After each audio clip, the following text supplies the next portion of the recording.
we are starting to taper off in terms of attendees. So I will go ahead and get started. Thank you so much, everyone, for joining us today.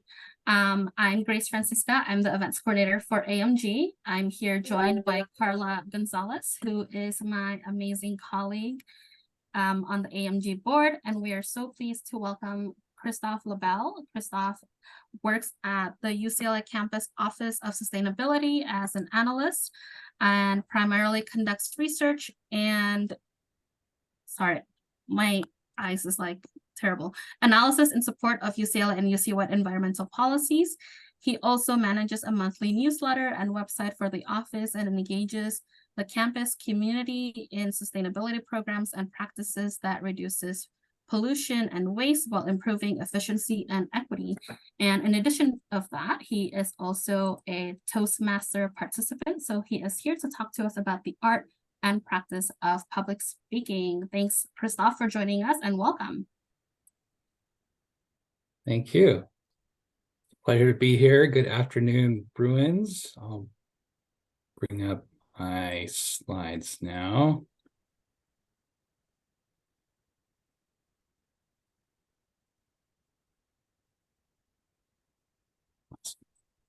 Thanks very much to Grace Francisca for providing this opportunity for me to speak and your help and Carla's help in making this happen today. The origin of this presentation for today came out of a previous AMG event where Mildred Treesh spoke to us about different ways to advance your career at UCLA. Mildred mentioned Toastmasters, and I hopped in on the chat, said, I agree, Toastmasters is a great way to support your professional development as a speaker, as a leader, and so forth.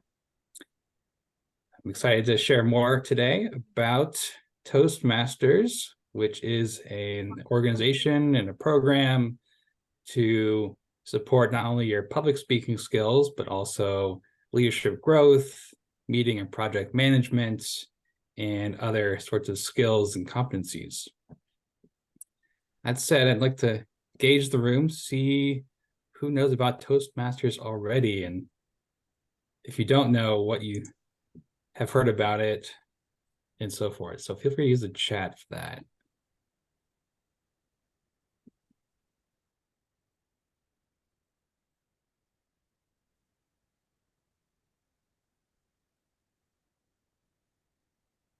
Yes.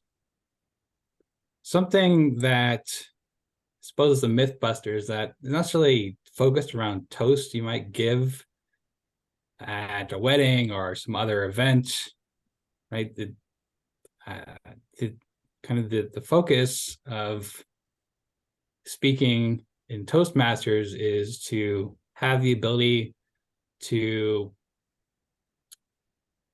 speak on a variety of topics and in different sorts of formats, with slides, without slides, in person as well as online. The pandemic fortunately took away the in-person component for the most part. It's slowly coming back. I was able to get involved in Toastmasters myself prior to COVID-19 pandemic, so I did have that mix of experience of being in a room, trying to engage people, and then also working online and seeing the trade-offs involved with that, where maybe it can be harder to read people, but you also can use different tools to communicate in a different and possibly more effective way. Great. In the chat, talk about table topics.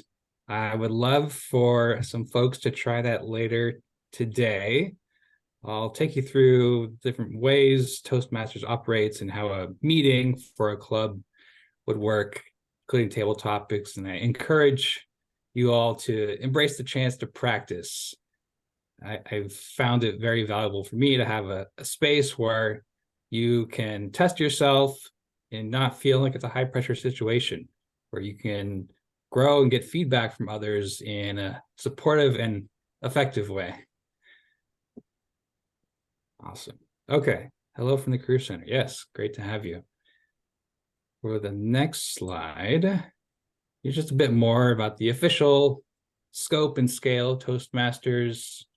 nonprofit all over the world, all sorts of countries, different members and clubs. So it's an opportunity to not only be part of a community that's on your campus or in your local area, but also part of a larger region, country, et cetera, and really have the chance to figure out how you can communicate across different backgrounds, cultures, et cetera.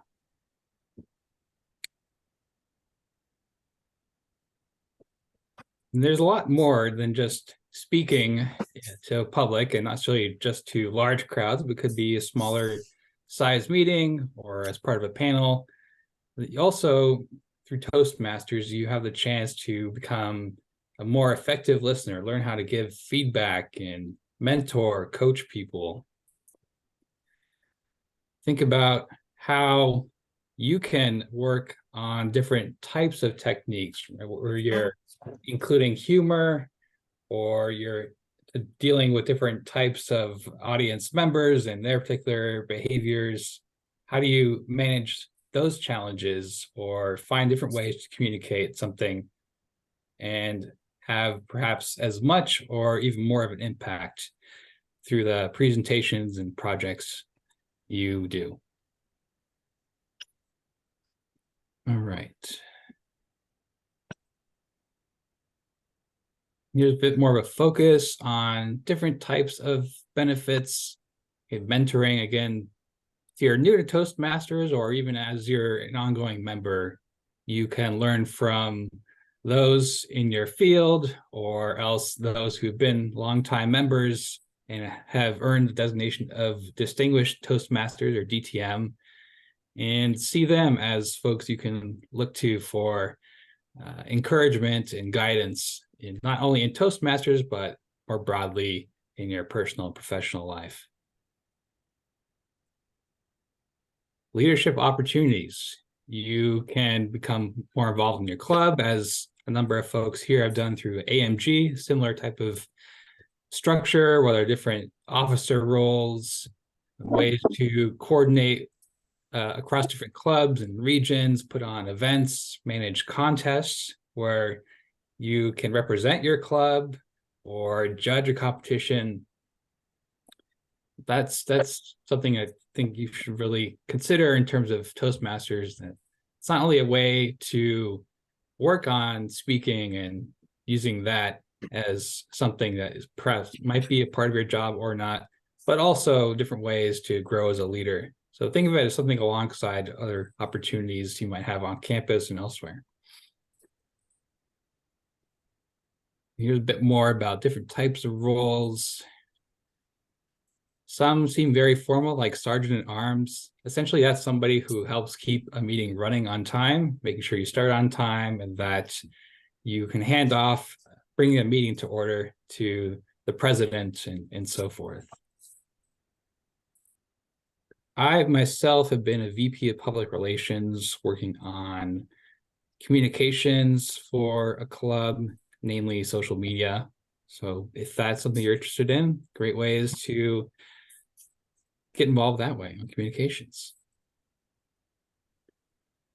The first project that any Toastmaster does is the icebreaker, where you give a speech to introduce yourself to your club, or otherwise, depending on the environment, if you're a new person, you want to share something about your story, whether it is your background and career or where you've come from and what people should know about you to help break that ice and build that connection. So in the spirit of that, let me share a bit more about my work at UCLA and how I got to where I am today. And before I turn to the next slide, I'll just give folks a warning. The video coming up that I think will play in the next slide can be quite loud. So feel free to decrease the volume somewhat so that you're not blasting your ears or otherwise your environment once that video plays. Just get another moment for people to adjust their volume as needed.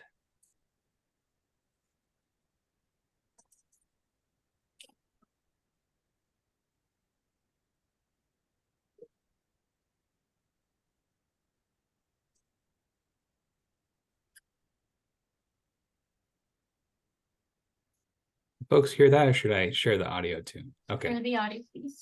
I figured. Sharing.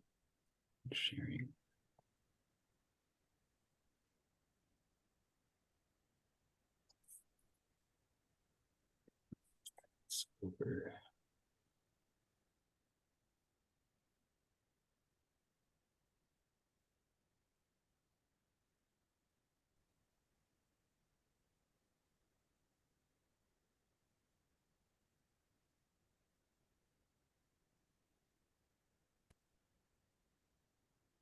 Mhm.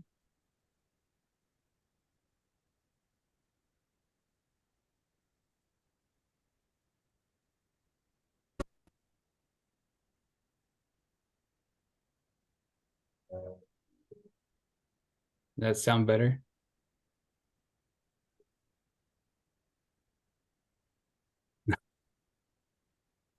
Okay, not a problem. We'll let the text kind of speak for itself, and just an example of the work I get to be involved with now in my role with the Office of Sustainability.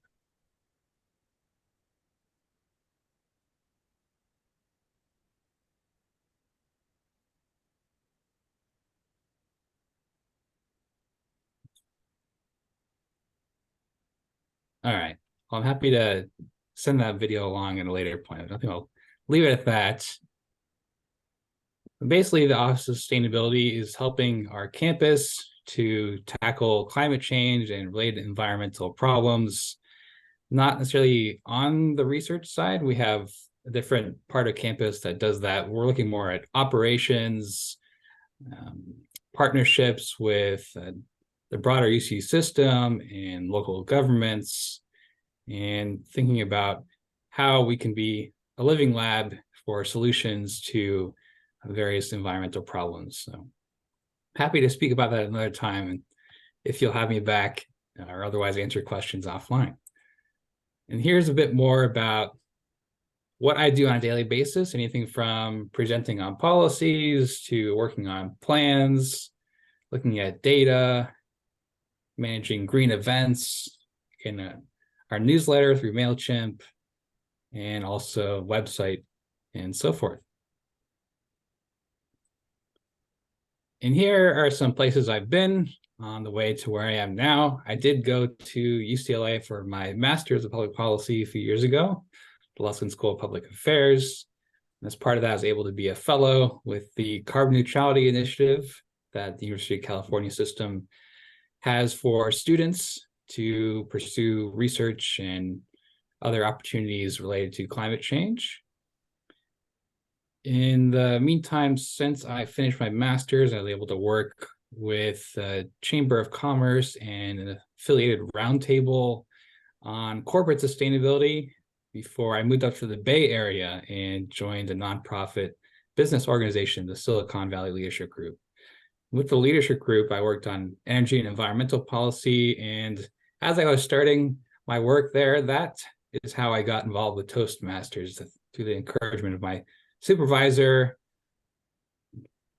to improve my public speaking skills, figure out how to communicate more clearly, directly, and embrace delivery in a job that is focused on policymakers and speaking to them.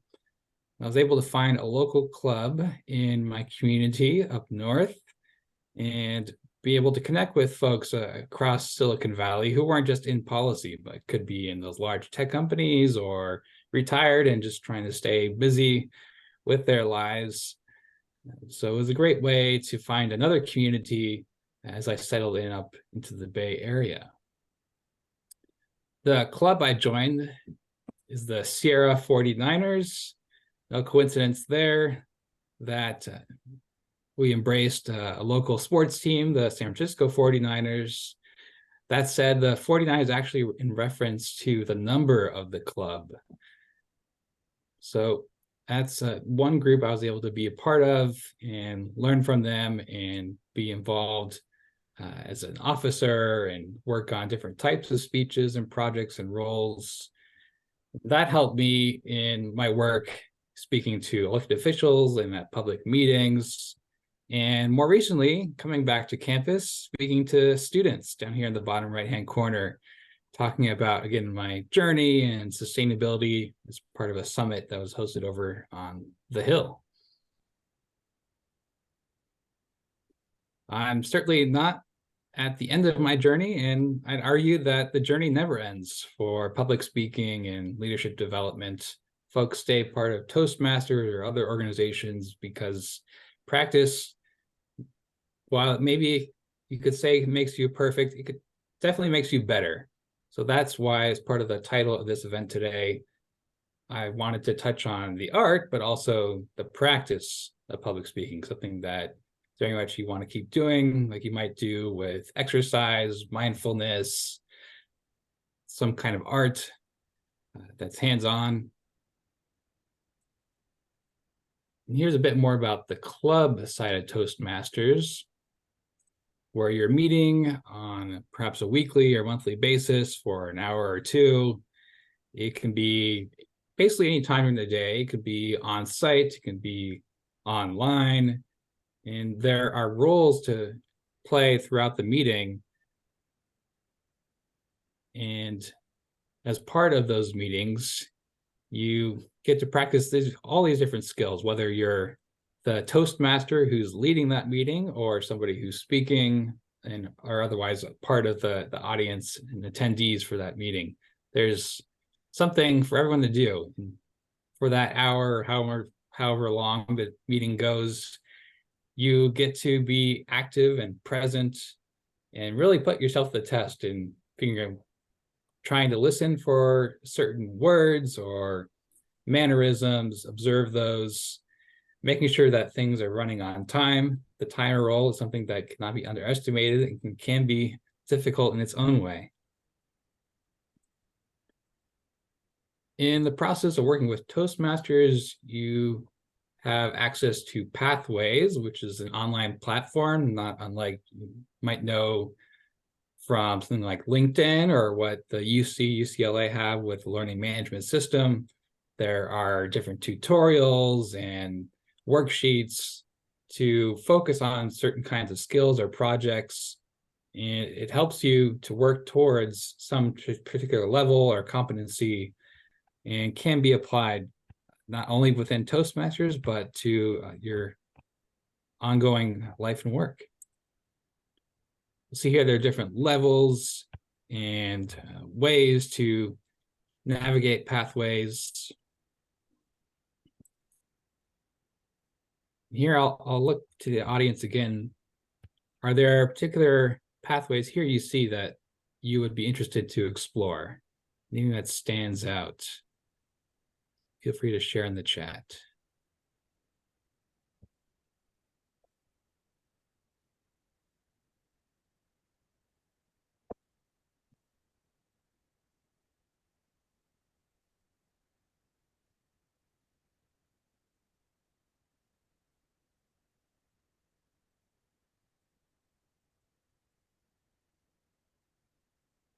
Excellent. Coaching, communication, influence, all of them. Yes. Well, that's the great thing about Pathways. You do have access to one free pathway at first in Toastmasters. The one I chose is leadership development, but you can work on all different types of pathways and progress across the different levels. And as part of that, receive different sorts of awards, commendations, recognition. Who doesn't want those? That sort of commendation for your hard work, whether it's in your club environment or your work environment, so on and so forth. And that's, again, the value I found in a community like Toastmasters, where you're being supportive and supported while encouraging and being encouraged towards that growth, and focusing on small victories where you're giving your icebreaker speech, or you put together a great table topic session, which we'll touch on later, or you're making sure that the club gains new members, puts on a variety of different kinds of events. So There can be swag associated with Toastmasters. The in-person, the ribbons and so forth are nice to collect. The virtual format maybe isn't as exciting, but it's still great to feature on your socials or some other platform, or have to look to whenever you need some encouragement or appreciation for where you are as a professional. Okay, before I get more into meeting roles, I'll stop for some questions, feedback, anything about Toastmasters that I might be able to answer at this point.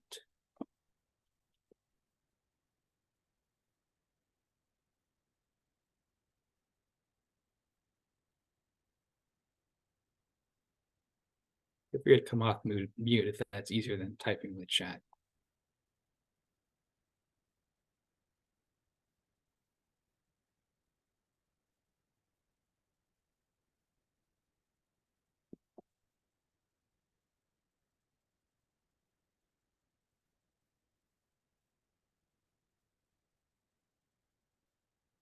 Okay, right. Thinking about UCLA area and Toastmasters, there are a couple clubs that I could find online for UCLA, or at least the Westwood Village area.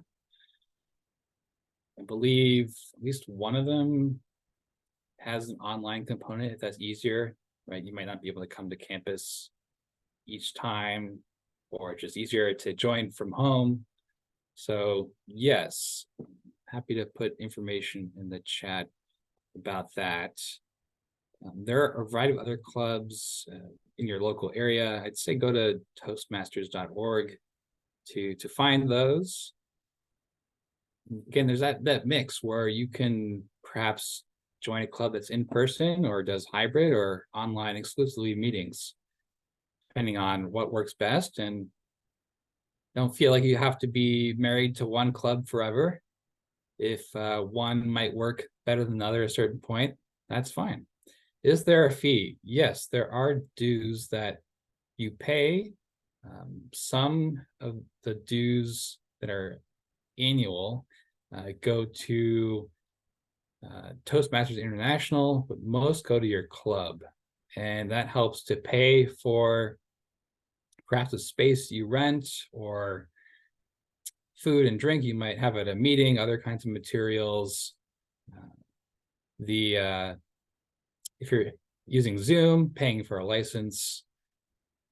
So there is a cost associated, and depending on your organization or if there is funding for professional development, I'd say consider that as a way to support the fee. It's not something massive. I think what I've paid in the past is about $54 per year. And I'd say that otherwise clubs are flexible in terms of if you need support with paying fees, they can work with you on something that is accommodating. And clubs aren't going to charge you for showing up to their meeting if you're a guest or a visitor. What I did in my journey to find a Toastmasters club was attend a meeting and feel it out for the first 2, 3, maybe even 4 meetings. And before you make the decision about whether that club or Toastmasters would be right for you, you can have that opportunity to get familiar, get to know the people, the process, before you have to pay anything. Right. So again, the question about if your position at work does not have public speaking as part of the role, I'd say on the one hand, think about public speaking as not just giving presentations to large crowds or to particular audiences. It could be a way to think about how you communicate with colleagues one-on-one.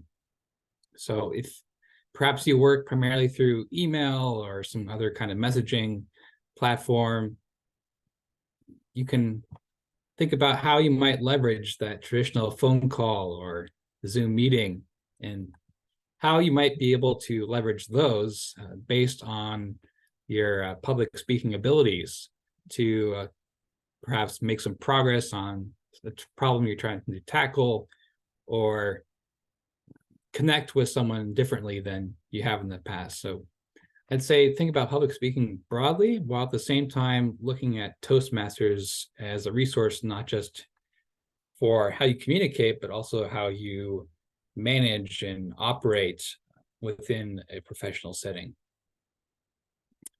Good questions.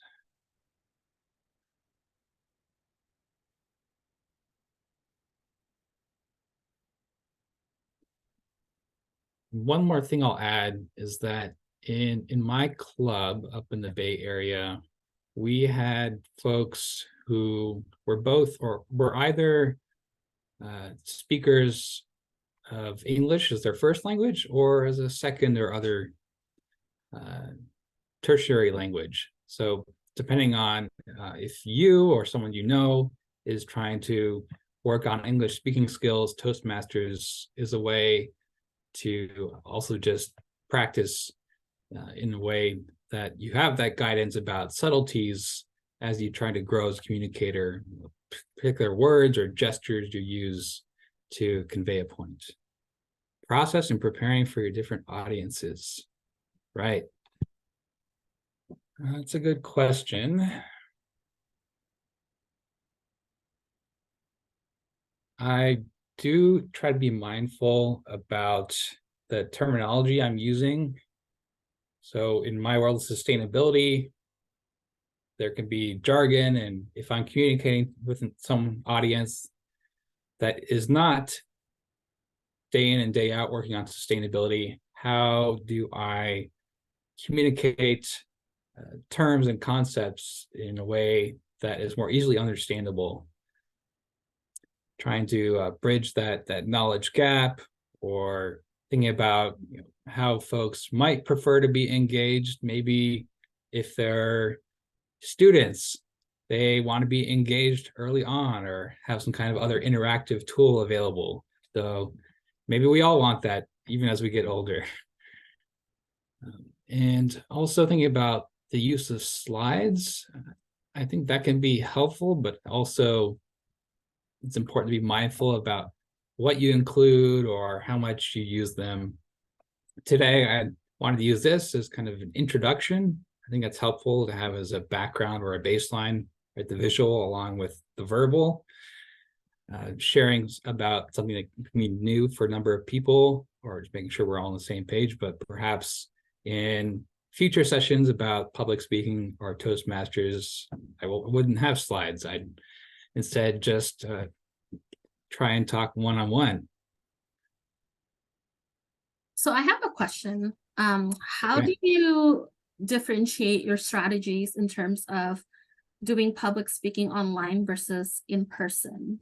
And, I think sometimes with Zoom, especially like workshops like this, you can go from 10 attendees to 100 attendees or even larger versus, something in person, which is also different, right? No matter how big or how small your audience size is, I think there's different nuances. Can you speak a little bit about the strategies and some tips that you use in terms of presenting in different modalities, so to speak?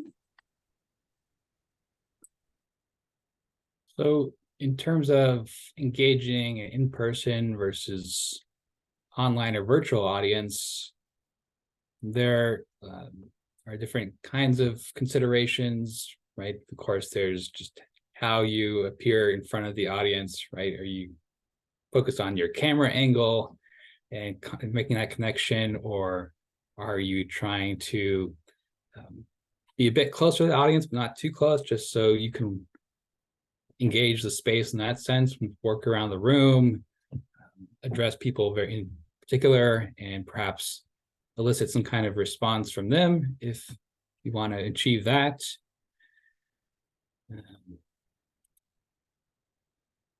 There's also, of course, the possibility of disruption, whether it's intentional or just part of the larger environment.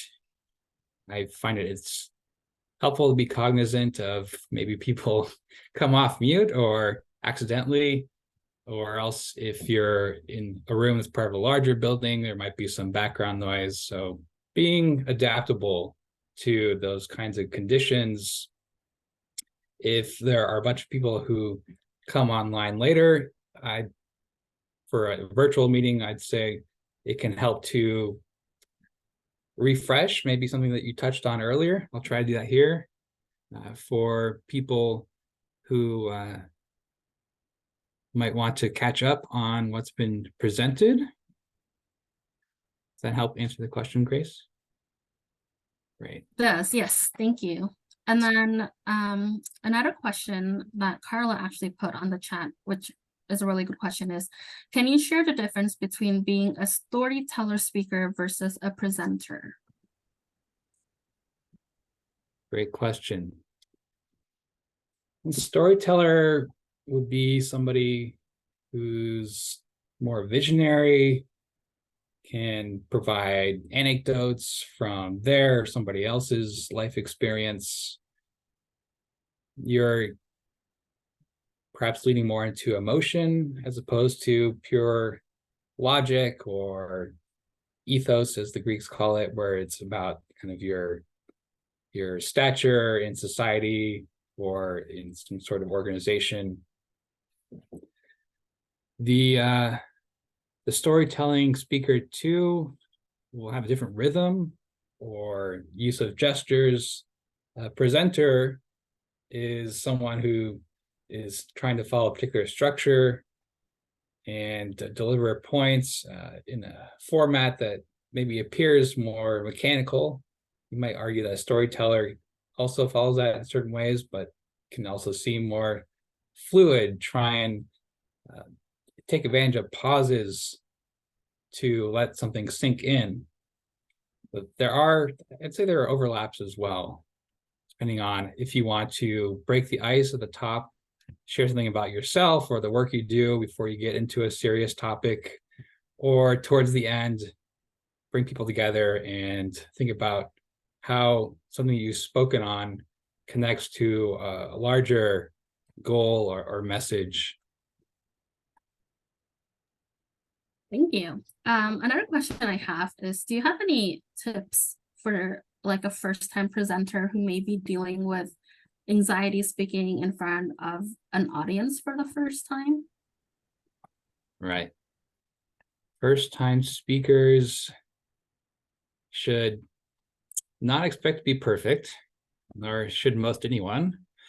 It does take practice and that experience, and I'd say just growing comfort with being able to speak in public.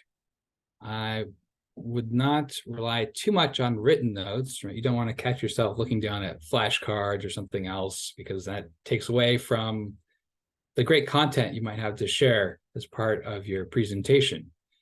So think about how you can both lean on what you memorized or maybe smaller cues to remind you of a point you're trying to deliver. And if you're an online speaker and you want to present a slideshow, it's nice to have a presenter view, or there can be notes and you can look at those, but maybe not in as obvious a way as you might do with something that's right in front of you and in the camera. And I'd say also, again, take that chance to pause, breathe, making sure that you're pacing yourself so that you're not running out of energy or losing whatever calm you want to have throughout your presentation. Are there different strategies when you're presenting with maybe one or two other presenters, like in a panel, or even just like a presentation in general versus presenting on your own? Speaking on a panel should be more dynamic or adaptive, in the sense that you're probably reacting off of what other people are saying, or else what the moderator is asking you. You might know the questions in advance and have prepared responses, but depending on how the panel actually goes, you'll have to improvise a bit. And there was a question in the chat too about the improv class.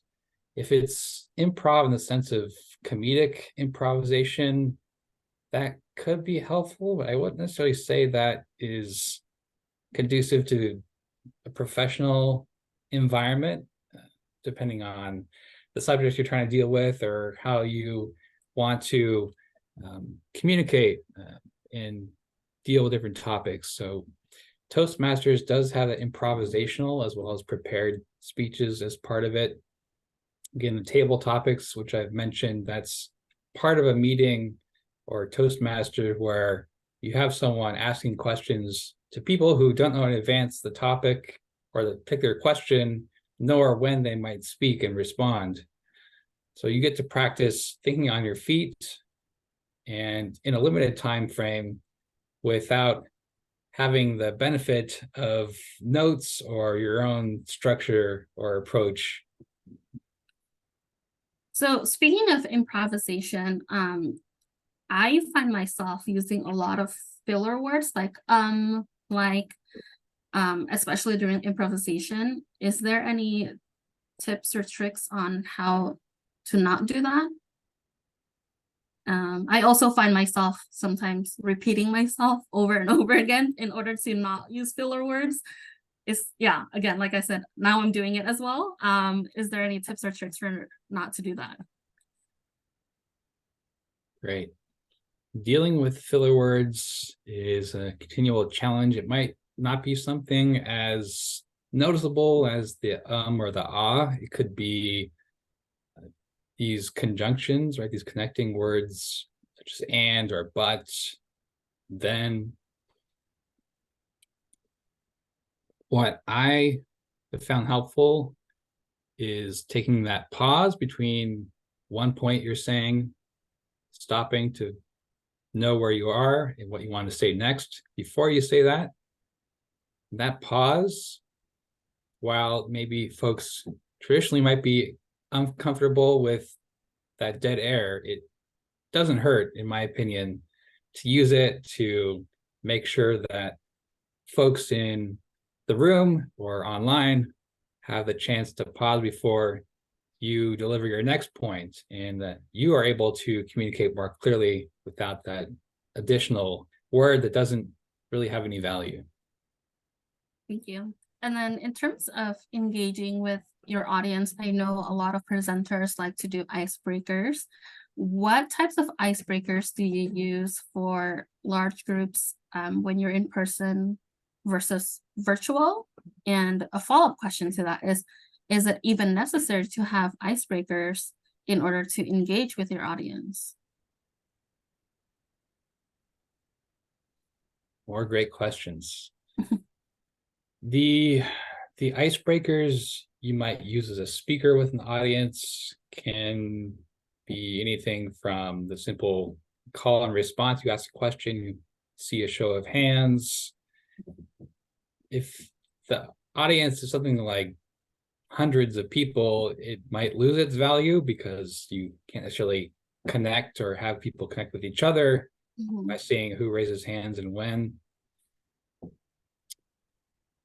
Another way to break the ice with perhaps that larger audience is to put together a joke or some reference or something that people know about and kind of bring them in and listen more intently to what you're saying, because you've had that chance to build a charisma with that audience where you feel like you're on the same page about something, you can relate on a more personal level.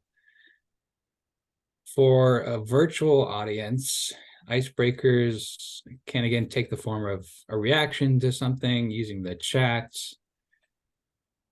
Depending on the preference of the audience members, you could have folks with cameras on and be able to read them or ask them to perhaps put an object in front of them. There's that game where everyone has to go find something around their room perhaps and bring it back, depending on, if they have that item or if they want to show it off, and that's a way to interact people and break the ice. The virtual backgrounds, there are different ways to go about breaking the ice. And the icebreaker that I mentioned earlier was more of a speech to introduce yourself. So that again can be in the form of presenting very plainly about your background, where you're from, what you've done as a professional, or it could focus on particular stories, anecdotes from your life, and how they make who you are today. Thank you. For me, as we're talking about this, something that comes up to me is how presenting and even improvisation and being a storyteller presenter is also related to strategies for interviews. Do you find that there's a lot of overlaps between interviewing and presenting? And if so, do you have any tips or tricks to make yourself a better interviewee and or a presenter? I'd say there's overlap. When you're interviewing, you can think about particular mannerisms you might have, right? Where you might be wringing your hands, or if you're speaking in a Zoom interview, perhaps you stand up while you do that. You want to be cognizant of your background, your appearance, to the extent it's relevant, and also, again, being able to improvise versus deliver something prepared. Those aspects of public speaking can be valuable to the interview process and experience. Great, thank you. And then another question is, besides joining groups like Toastmasters or practicing in front of an audience, things like that, are there any other ways that someone could get rid of their anxiety with public speaking? Obviously, I think if you do have anxiety with public speaking, you try to go out of your way to avoid anything that has to do with public speaking. So it's sort of one of those, really kind of opposite thing. It's like the best way to do it is to get rid of your anxiety is to do it, but then because of your anxiety, you don't want to do it. So do you have any sort of advice for someone who deals with anxiety when it comes to public speaking in that way?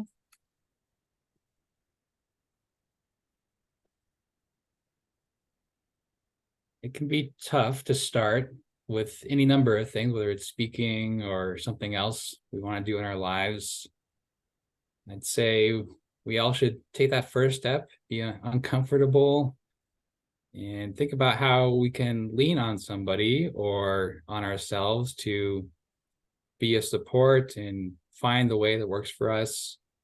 Again, if you're giving a presentation and you have a way to use notes, but without taking away from your delivery, that can help to make sure you have that structure. If that's how you operate, you like to know precisely what you want to say for a certain slide or a certain point in your remarks.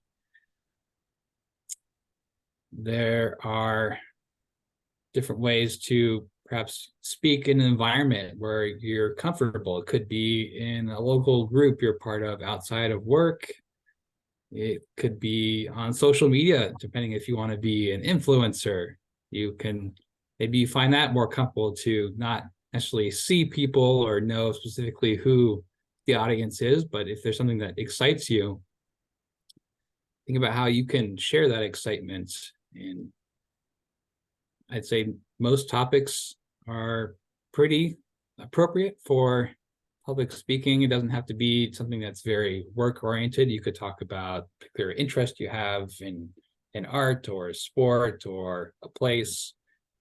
It's finding, again, those particular stories or subject matters that are have a place in your heart and really get that excitement and passion out of you, or something that you can feel you can communicate in a way that perhaps others can as well or should know about. Thank you. I think that's all the question I have. Oh, good. Oh, good. I want to see if anyone else has any questions that they want to. There'll be more time for questions later if that. Okay. Okay. Great. Looking at particular club meetings, again, the Toastmaster is the one who's the MC essentially of a meeting, getting things started, transitioning between different parts of a meeting. A grammarian sounds just about like what it is, someone who's focused on grammar. So that could be sentence structure, pronunciation, counter, someone is looking at counting filler words for different people. The timer, not to be underestimated, but somebody who indicates at a particular time when a speaker has reached the kind of the low point of a time frame for in which they're allotted to speak versus the midpoint versus the end where they should really wrap up. You have a table topic speaker, somebody who's leading an improvisational discussion with the group. The speaker is someone who's a prepared speaker, and that can be on a variety of topics, different lengths. The evaluator of that speech so the speech as opposed to the speaker, right? You're looking at the content and how it was delivered as part of the meeting. And the general evaluator is looking at the meeting overall, how it ran, what they thought about the different speeches and the content, and sharing how things worked well and could be improved in future. The next slide will show you a bit more about the different roles.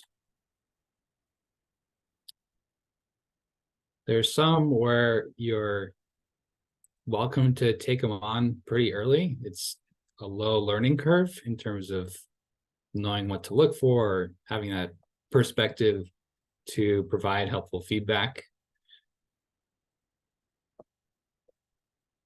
The different functionary roles like grammarian and counter have a place towards the end of the meeting where they report out to the group on how folks did, depending on how much time they took, how many filler words they used, what kinds of sentence structures were pretty innovative or effective versus those that were confusing. Table topics. We might have time for this a little bit in a few minutes. I can introduce that more when we get there. Again, this is somebody who's responding to a question they don't know about. It'll be posed to them, and they basically have a minute or two to respond as they wish. The topics master is leading that discussion. Your speaker, evaluator. And there are different types of sheets that Toastmasters provides to do an evaluation where you know the criteria involved. There's guidance on what you should look out for.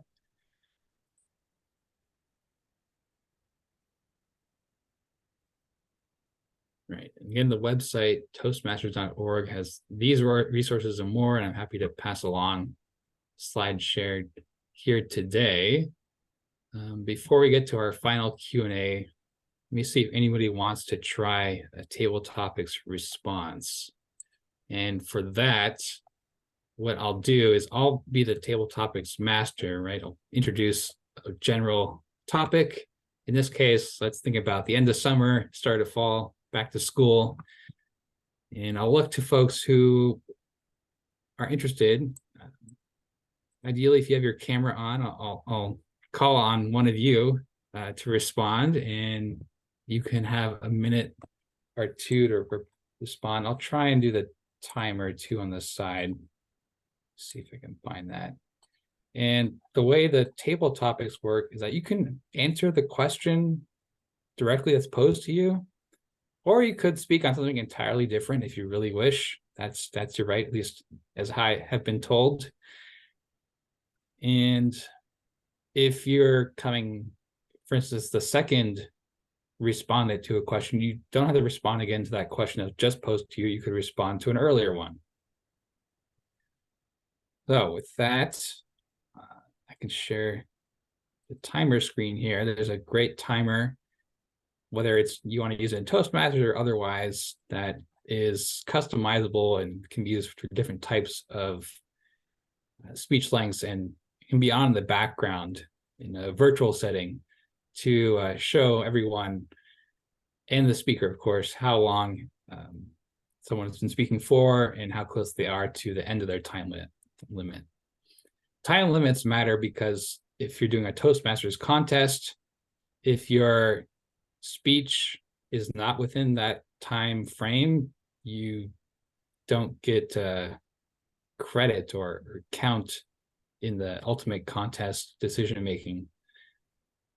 So, first question for those who are interested, and I'll announce who can respond after I pose a question, is as we get back to the new school year and folks returning from being away during the summer or finding new assignments to do during this coming fall, what are you most excited about or nervous about?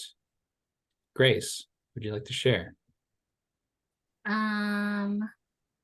What am I most nervous about is just the amount of additional work. I'm nervous about the summer break ending. I'm nervous about that means that the year is like the calendar year is coming to an end, which means it's a new year's coming. And I think just the future gives me anxiety because that means, New Year's resolution. And the holidays are coming up, which is always really stressful. Yeah, I think that's it.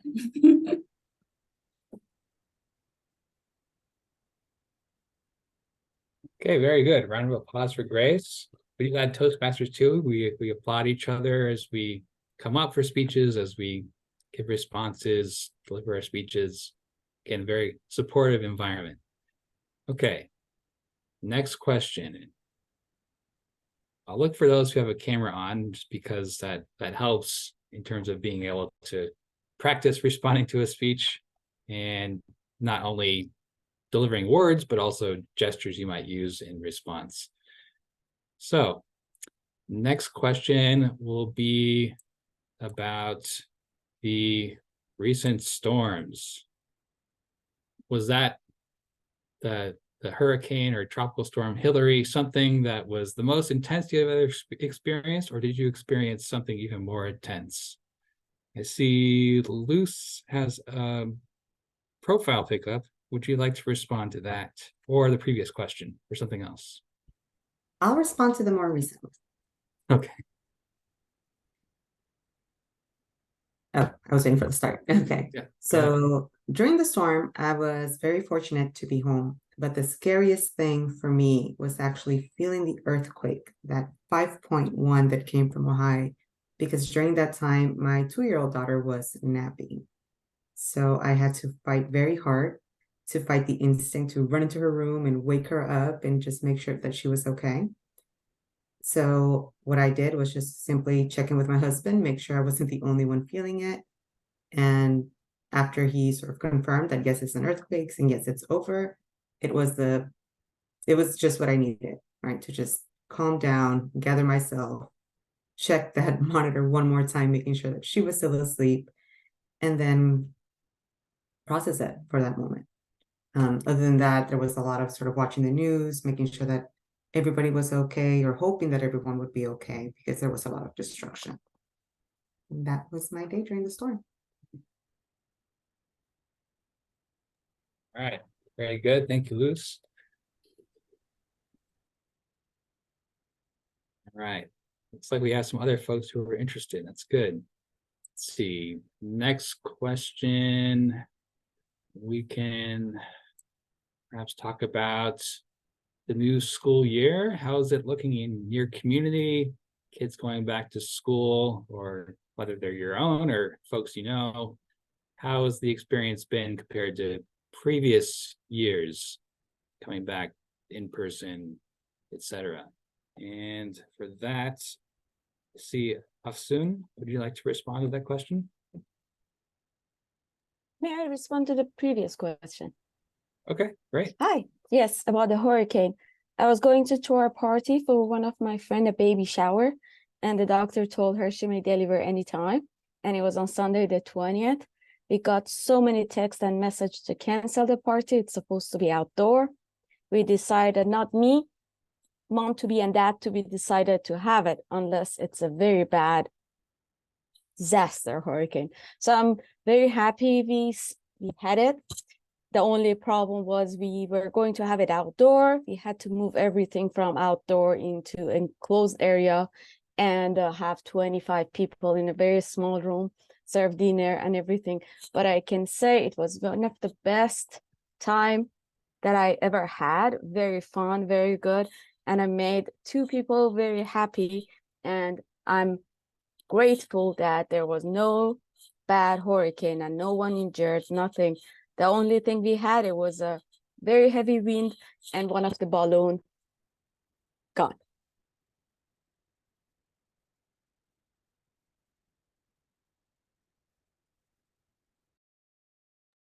Excellent.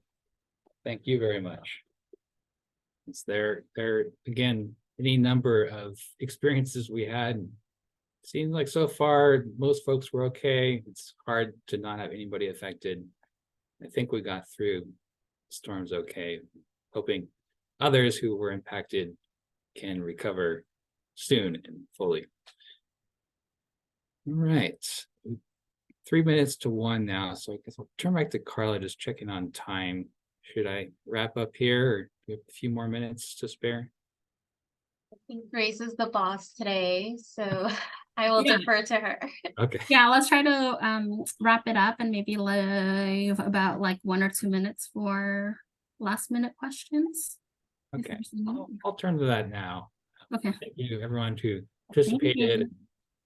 I think that was a great demonstration of how folks can practice the improvisational side of public speaking. Doesn't have to be in a Toastmasters meeting. It can be a moderated discussion whenever you like. It could be for a panel, etc. So with that, let's get back to the presentation. Oops.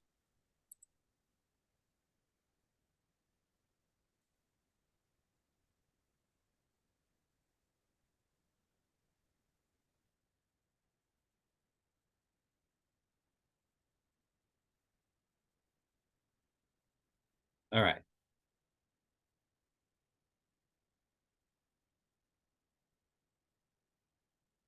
Excellent. Okay, so again, Toastmasters is there and happy to answer more questions offline. I'll have my contact info at the end here. Just try and manage this slide presenter.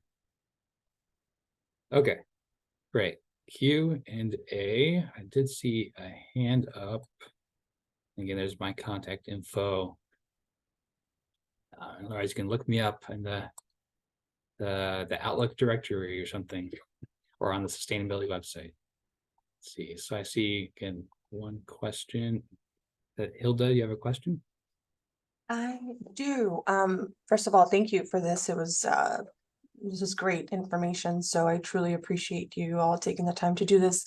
A little more, I guess, on how we were to sign up for the program, or as far as UCLA. I assume if we have authorization from our supervisor, are we able to kind of use funding a specific FAU as we're kind of maybe being promoted to a role? Is this something that I can navigate to my supervisor and say, hey, can I join this? Or as I get more familiar with the kind of how the program works, is that something that's available to us? Is this completely kind of on our own terms and funding?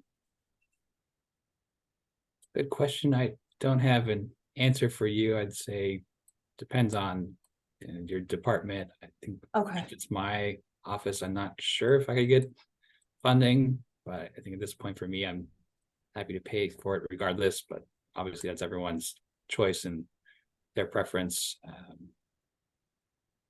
And Okay. Yeah. perfect, thank you.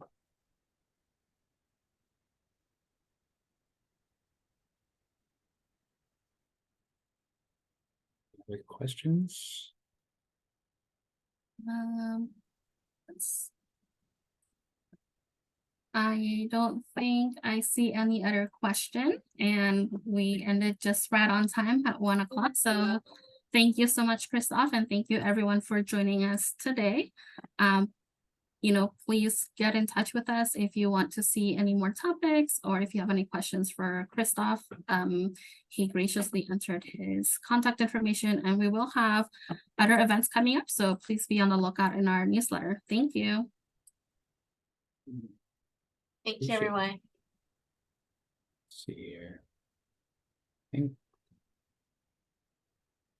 Okay, and I put in the chat a link to a local club in the Westwood Village / UCLA campus, True Blue. That's their website. So thank you. We'll put it in our notes after the event that folks can use as well if they're interested. Thank you, Christophe. You're very welcome. Appreciate the opportunity. Thank you. Alright. Have a right. good rest of your week and happy weekend. All right, same to you. Bye, everyone.